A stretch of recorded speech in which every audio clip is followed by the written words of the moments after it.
इस बार एनडीए का लक्ष्य है 225 सीट जीतना। 225 सीटें मतलब 2010 का भी रिकॉर्ड तोड़ने की।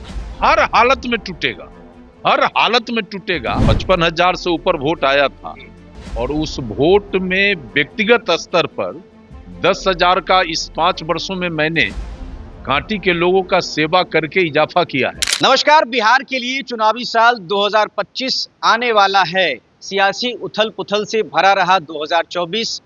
सत्ता हस्तांतरण का खेल भी हुआ शुरुआत में, इसके बाद लोकसभा के चुनाव भी हुए और जिस नीतीश कुमार को कमजोर माना जा रहा था वो लोकसभा चुनाव के नतीजों के बाद और मजबूत होकर उभरे, यहाँ तक कि किंग मेकर बन गए केंद्र की सरकार में। आज मोदी जी की सरकार कहीं ना कहीं बिहार की बैसाखी पर, नीतीश कुमार की बैसाखी पर भी चल रही है। और अब 2025 आ रहा है, चुनावी साल आ रहा है, तो एक बार फिर से बिहार चुनावी मोड में आ गया है। एनडीए की तरफ से नीतीश कुमार प्रगति यात्रा की शुरुआत कर रहे हैं आज 23 दिसंबर से। पहले से ही उधर महागठबंधन के अगुआ तेजस्वी यादव जो हैं वो कार्यकर्ताओं के बीच पहुंच रहे हैं, लगातार यात्रा पर हैं।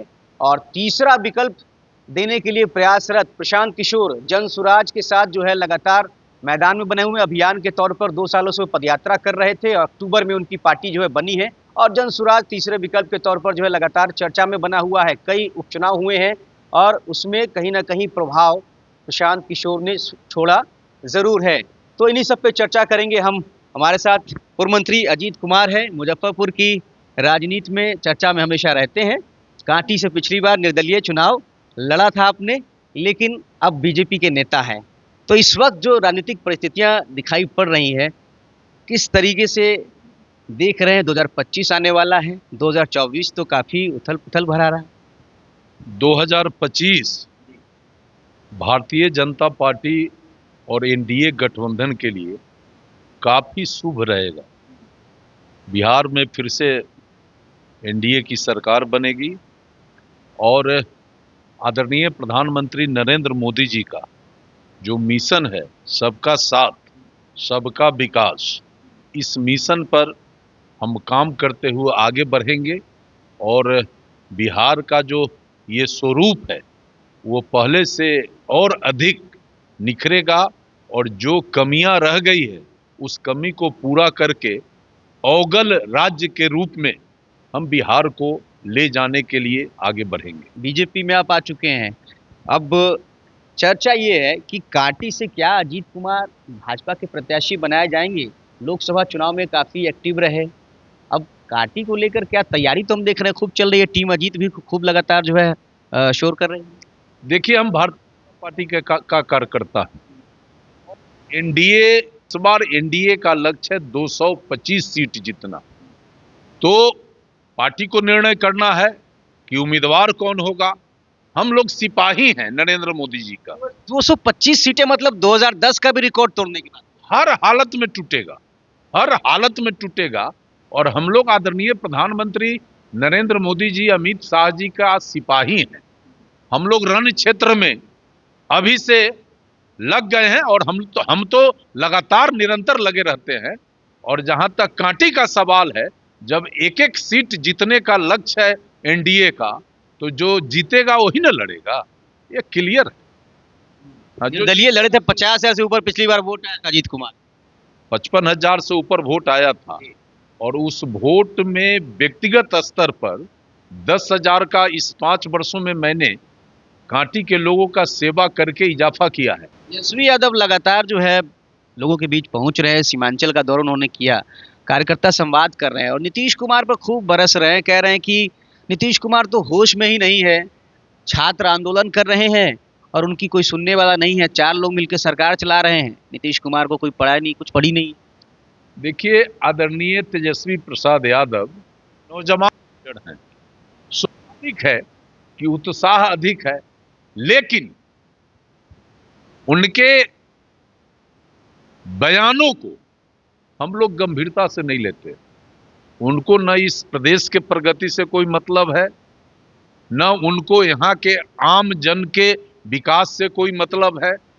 केवल सरकार का आलोचना, आदरणीय नरेंद्र मोदी, आदरणीय नीतीश कुमार जी के कार्यक्रमों को, कार्यों को नीचा दिखाना, इसी लक्ष्य पे वो चल रहे हैं।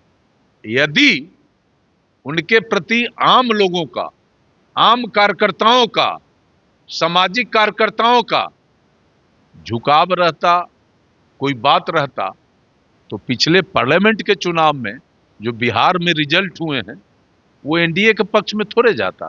तो उनको ऐसे ही, अब विपक्ष के नेता हैं तो सरकार के उपलब्धि को भी कमी बताकर और लोगों को गुमराह करना चाहते हैं। लेकिन इस बार तो 225 लाना है, इसलिए कोई न गुमराह है और न होगा, और हम लोग 225 सीट से अधिक विधानसभा का बिहार में जीतकर सरकार बनाएंगे। जो ये 225 सीटें लाने की जो बात अब कह रहे हैं, विधानसभा के हाल फिलहाल 4 चुनाव हुए, उसमें कहीं ना कहीं सुराज एक फैक्टर बन के उभरा और फायदा उसका भाजपा को होता हुआ नजर आया। सुराज पार्टी ने जो वोट बटोरे तो उससे बीजेपी को फायदा हो गया, और जनसुराज भी कह रही कि हम अकेले ही लड़ेंगे, और उधर तेजस्वी यादव कह रहे हैं कि बीजेपी की बी टीम है जनसुराज। प्रशांत किशोर की जो पॉलिटिक्स में शुरुआत हो रही है और बिहार में एक अभियान के तौर पर जनसुराज जिस तरीके से चर्चा में है, उसको लेकर कुछ कहना चाहेंगे? देखिए, जनसुराज पर हमारा कोई प्रतिक्रिया नहीं है। प्रशांत जी पढ़े लिखे इंसान हैं। पहले तो राजनीति को व्यापार उन्होंने बना दिया, अब आए हैं चुनाव लड़ने। अच्छे लोग हैं, हम उनको अच्छा लोग मानते हैं। मोदी घर घर मोदी टाइप का नारा भी उन्हीं ने दिया। नहीं तो आप तो सब जानते ही हैं, लेकिन हमारा बिल्कुल क्लियर कट जो है कंसेप्ट है कि प्रशांत जी के जिन उम्मीदवारों को वोट आया बाई इलेक्शन में चारों सीट पर, वो प्रशांत जी का 5% वोट भी उसमें नहीं था। वो उम्मीदवार का व्यक्तिगत जो क्षेत्र के अंदर प्रभाव था उसका वोट था। आप ये एमएलसी चुनाव बाई इलेक्शन तिरहुत का हुआ, डॉक्टर का जो व्यक्तिगत वोट था वही वोट डॉक्टर साहब को आया।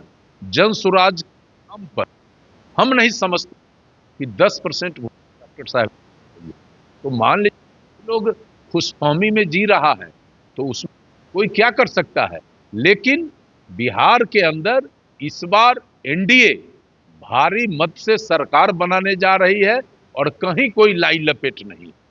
ये कहा जाता है कि भाजपा जो है ये सालों भर चुनावी मूड में रहती है, लेकिन एनडीए के भीतर बिहार को लेकर इस वक्त नीतीश कुमार का जो चेहरा है उस पर कहीं ना कहीं सवाल पैदा हो गया। अभी देखा हमने कि अमित शाह ने एक टीवी इंटरव्यू में ये कहा, जब उनसे सवाल किया गया कि क्या एनडीए बिहार में 2025 का चुनाव भी नीतीश कुमार के नेतृत्व में ही लड़ेगा, तो इसको लेकर अमित शाह ने कहा कि देखिए ये सारी बातें जो है हम आगे बैठकर बातचीत करेंगे और तय करेंगे आपस में, उसके बाद ये चीज़ें हम रखेंगे आगे जनता के बीच में।